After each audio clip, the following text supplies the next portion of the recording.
দিঘির পাড়, বানিয়ালঘাট এবং নওপাড়া, এই যে আমাদের নদীপথের যাত্রা, এই নদীপথের যাত্রায় প্রত্যেক দিন কি অসম্ভব সুন্দর এই বাংলাদেশের নদীর আমরা চিত্র দেখি।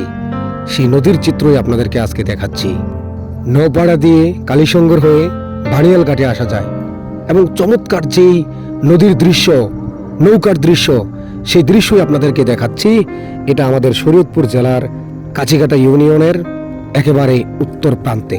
যে দিঘির পাড় পড়েছে মুন্সিগঞ্জ জেলায়, সেই মুন্সিগঞ্জ জেলার দিঘির পাড় বাজার থেকে প্রত্যেক দিন এভাবেই আমাদের অত্র এরিয়ার আবহমান বয়ে চলা যে সংস্কৃতি, ঐতিহ্য, ইতিহাস, সেই ইতিহাসকে ধারণ করে, সেই ধারণ করা থেকেই আপনাদেরকে উপহার দিলাম এই ছোট্ট একটি গ্রাম বাংলার ভিডিও। প্রিয় মাতৃভূমি, এই ভিডিওটি দেখার পরে আপনি শেয়ার করে দিতে পারেন আপনার অপরূপ সুন্দর এই শৈশবের মাতৃভূমির এই জায়গাটি। দূরে কিংবা প্রবাসে যে যেখানে আছেন না কেন, আমাদের অত্র নওপাড়া, কালীসঙ্গর, দিঘির পাড়, পোড়কাটি, কৃষ্ণপুর, এই অত্র এরিয়ার মানুষগুলোর দৈনন্দিন চাল চলন এবং তারা এক প্রান্ত থেকে অন্য প্রান্তে যাতায়াতের যে অসম্ভব সুন্দর দৃশ্যগুলো দেখে, সেই দৃশ্যগুলো আপনাদেরকে দেখাচ্ছি।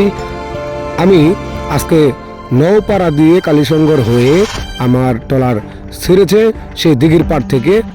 সকলেই এই ভিডিও দেখুন, এই ভিডিওর সাথে আমাদের গ্রামের প্রতি ভালোবাসা বাড়িয়ে দিন, গ্রামের মানুষের প্রতি ভালোবাসা বাড়িয়ে দিন, গ্রামের জনপদ এবং গ্রামের সংস্কৃতির প্রতি ভালোবাসা বাড়িয়ে দিন।